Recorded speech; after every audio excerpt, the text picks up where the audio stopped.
podemos analizar el cuadro cronológico. Bueno, aquí tenemos enfrente el cuadro cronológico del ministerio del Mesías, y aunque yo sé que no lo pueden ver muy bien, les quiero mostrar algo que es bastante importante. Este es el día en que Yeshua fue bautizado, y Mateo, Marcos y Lucas, los tres detallan los 40 días en que él estuvo en el desierto. Luego ocurre la tentación, y en ese mismo día es cuando los fariseos envían a personas a Juan el Bautista a preguntarle: ¿eres tú el Mesías o eres tú el profeta? Eso ocurre en ese mismo día. Al día siguiente, Yeshua sale del desierto, y esto es en el Evangelio de Juan, porque Mateo, Marcos y Lucas se detienen. Ellos se detienen después de los 40 días y la tentación, y Juan continúa la narración con Yeshua subiendo a la fiesta de la Pascua. Luego él se queda en el área de Jerusalén y él se queda bautizando. Y luego, en Juan capítulo 4, versículo 1, cuando Yeshua se da cuenta que los fariseos ahora se dieron cuenta de que él está haciendo y bautizando más discípulos que Juan, aunque él no bautizaba, solo sus discípulos bautizaban, él se aleja y se va a Galilea, él sube a Galilea.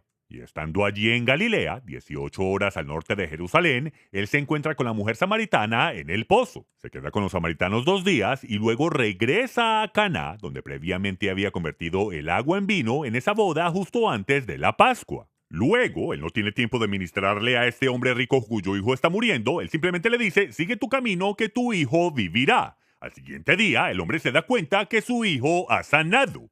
Luego vemos que Yeshua está en camino a Jerusalén y llega el viernes justo antes del Shabbat. Durante el Shabbat es cuando él sana al hombre que ha estado paralizado por 38 años. Y al final de ese Shabbat da comienzo a Shavuot. Y al día siguiente, durante Shavuot, ya hay una multitud en el monte del templo y dice que los fariseos están planeando cómo matarlo porque había sanado a un hombre durante el día de reposo y le dijo que tomara su camilla y que andara, lo cual es quebrantar las leyes farisaicas, no la ley de Dios. Allí en el monte del templo, Yeshua le dice a los fariseos que Juan era una lámpara que ardía y alumbraba, y vosotros quisisteis regocijaros por un tiempo en su luz. Pero en ese momento Yeshua en ese momento ya sabe que mientras que él estuvo en Galilea, Juan había sido puesto en prisión.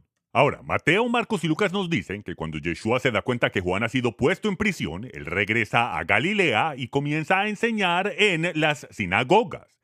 Y en una de esas sinagogas que él predica es en la sinagoga de Nazaret, donde él lee la profecía del profeta Isaías, el año agradable del Señor. Lo cual es al final de la semana, porque la semana comenzó durante Shavuot. Ese fue el primer día de la semana. Ese Shavuot dio comienzo al año agradable del Señor. Es de Shavuot a Shavuot. Desde este Shavuot hasta el próximo Shavuot, que es cuando él bautiza a sus discípulos con el Espíritu Santo en Shavuot, en el día de Pentecostés. Entonces, aquí tenemos a Yeshua proclamándoles que ha comenzado el año agradable del Señor. Luego en Mateo, Marcos y Lucas vemos el entrenamiento de los discípulos y luego vemos que Yeshua envía a sus apóstoles, a sus enviados durante el 6º mes, y cuando regresan en el 7º mes para la fiesta de trompetas, ellos regresan con una multitud. Y es una multitud de 5,000 personas, más mujeres y niños, a los cuales él alimenta en el territorio de Galilea. Y damas y caballeros, este es el único milagro que es registrado por todos los 4 autores de los evangelios. Este punto en la historia, este es el único punto sincronizante en todos los evangelios. Desde este punto puedes ir en cualquier dirección y todo cuadra a la perfección.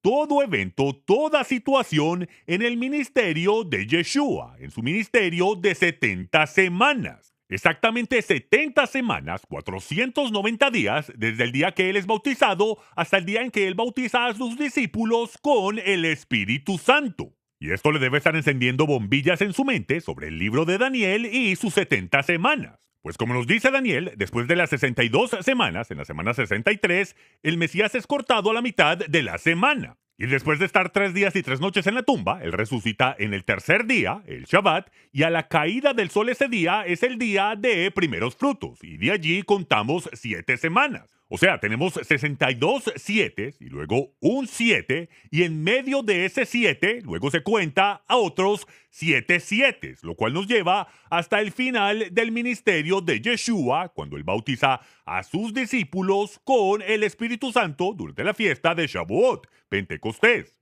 Pero ahora tenemos un problema. Juan 6:4 está en medio de esos 4 evangelios que registran la alimentación de los 5,000. Pero esas palabras fueron agregadas y estaba cerca la Pascua, la fiesta de los judíos. Eso es lo que no ha dejado que se sincronicen los 4 evangelios. Yo había tratado por 20 años el sincronizar los evangelios, pero no lo podía hacer cuadrar, y lo último que yo quería hacer es venir y sacar un versículo de la Biblia. Pero si esas palabras fueron agregadas y estaba cerca la Pascua, la fiesta de los judíos, y esto es al final del 6º mes, ¿cómo es que Juan 6:4 puede ser la Pascua cuando en Juan capítulo 7 está hablando sobre la fiesta de tabernáculos? Un momentico, entonces tenemos medio año de silencio completo donde llega una Pascua a la cual Yeshua nunca va. Y luego tenemos otros 6 meses de silencio completo para llegar a la fiesta de tabernáculos de Juan capítulo 7 a la cual Yeshua sí va. Escuchen, Mateo, Marcos, Lucas y Juan, todos tienen la fiesta de tabernáculos justo después de la alimentación de los 5,000. Juan 6:4 agrega una Pascua a la cual Yeshua nunca sube y de hecho está alimentando a más de 5,000 personas con pan leudado. Piensen bien en eso. Y les digo, la motivación de esto, y no voy a decir cuál es la motivación de esto, vamos a dejar que los padres de la iglesia digan cuál fue la motivación, gracias a los increíbles descubrimientos que John y Nehemia han hecho.